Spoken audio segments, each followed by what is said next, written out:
Hey everyone, welcome back to my channel. Today I want to discuss perfectionism and personal style.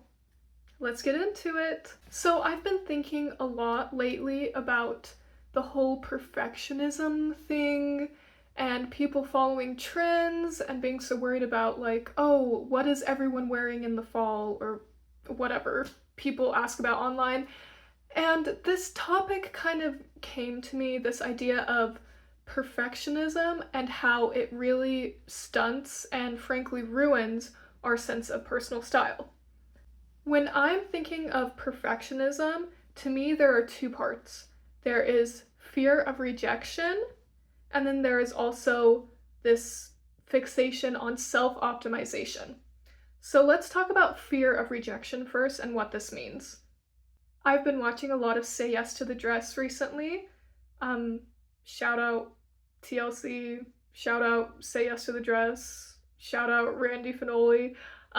Anyways, so many brides go to Kleinfeld looking for their wedding dress, and their main focus is like they don't want people to dislike their dress. It's like they don't want it to look bad.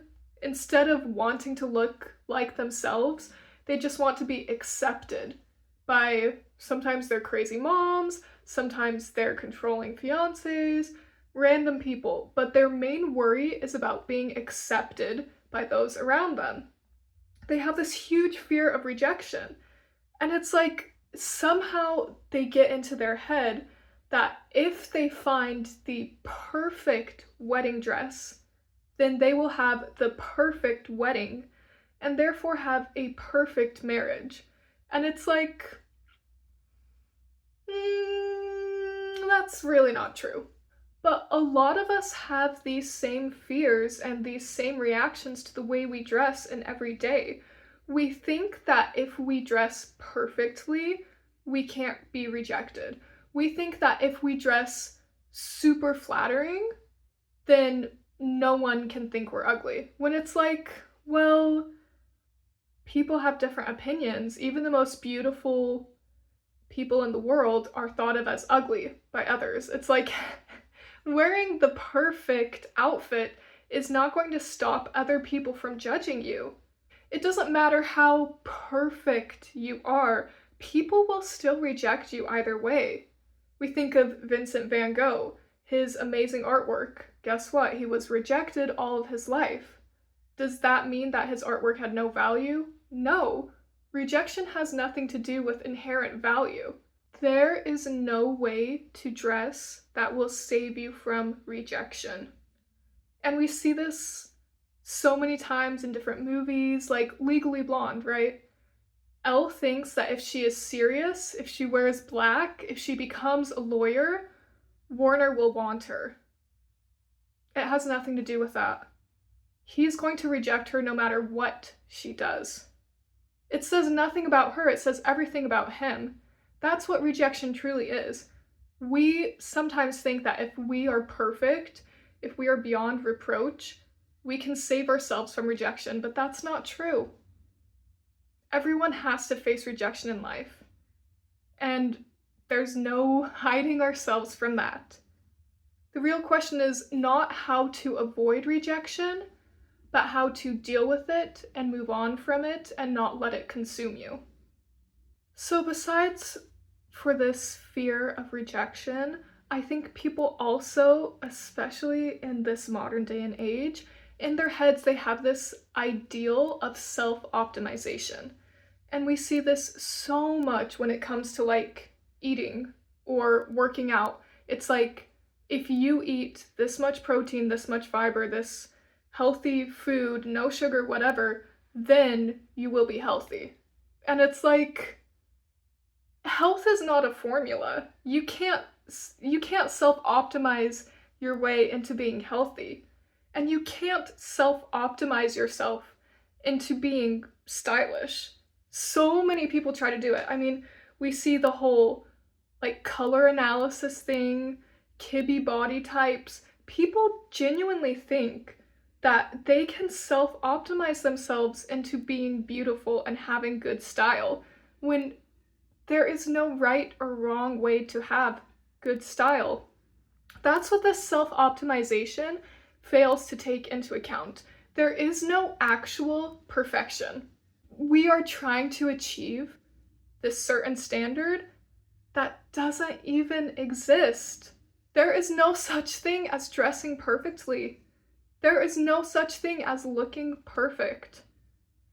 And it all fuels into this sense of, I think, superiority and wanting to be better than other people.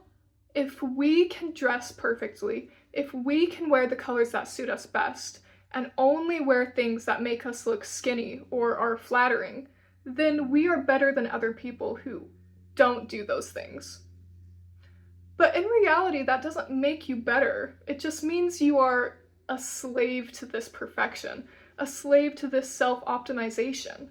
It's this idea that if other people's lives don't match up with the same standards as ours, then their lives are somehow less meaningful or less valuable. When it's like, that is not true. Some of the most meaningful and valuable people who have ever lived dress terribly, have a terrible sense of style. Looking at my own life, okay, I'm gonna roast my husband a little bit. He wears sweatpants every single day, and he wears t-shirts and hoodies, basically all in neutral colors. All he cares about is being comfortable. He does not care about fashion, does not care about how he looks. And guess what? He's still one of the best people I've ever met. His life is not any less meaningful because he doesn't dress well. And somehow this self-optimization tricks us into thinking that if we are dressed correctly, if we are dressed perfectly, if we are wearing our seasonal colors, our life will be better. Our life will have more meaning.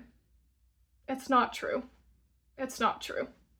So to overcome this perfectionism that we have tied to the way we dress, the way we look, we need to separate our own sense of worth and our own fear of rejection from the way we dress and from the way we look.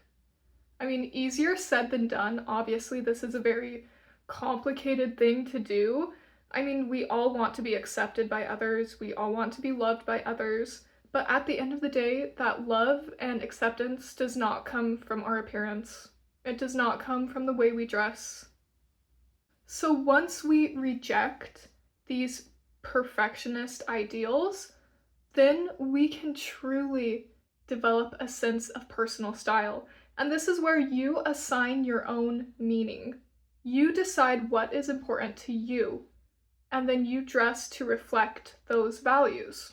For example, you can decide that self-expression is more important than wearing something flattering. You can decide that your favorite color is more important than dressing in your seasonal color palette. You can decide that wearing vintage clothing is more important than being trendy.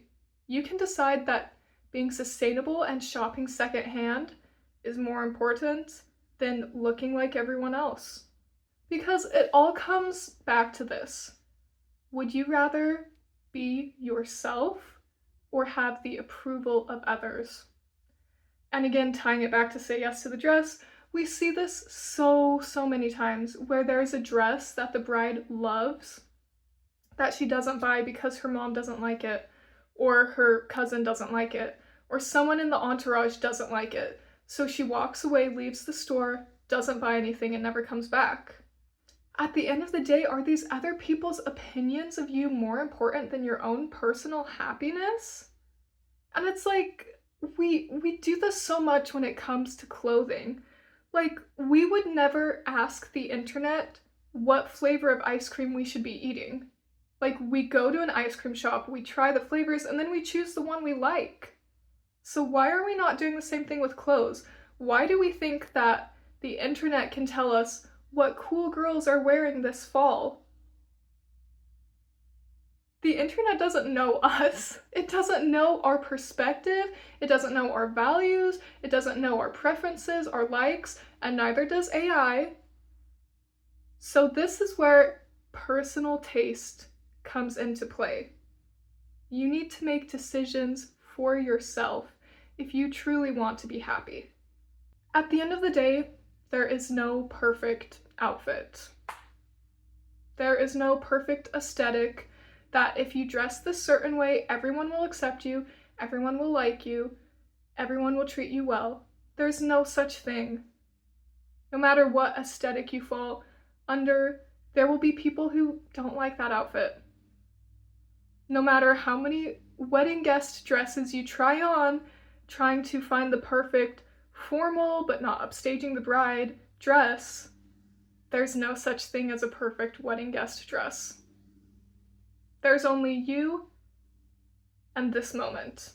So instead of chasing perfection, let's chase self-expression. Because at the end of the day, those are the things that matter. When you go through and look at your old pictures from years ago, are you going to care that you're wearing the same dress that everyone else was wearing and accepted? Or are you going to be happy because you are wearing a dress that you loved? The choice is yours. And obviously a lot of what I'm talking about with perfectionism goes way beyond fashion and style. Like I mentioned, it has to do with health, it has to do with, so many behaviors. But once you can free yourself from this perfectionism in even one aspect of your life, it gives you more freedom in every other aspect. So thank you so much for watching. Please, please, please share your thoughts below. I would love to hear what you think, whether it's about personal style, perfectionism, or what are your values when it comes to getting dressed. And I will see you in the next video. Bye!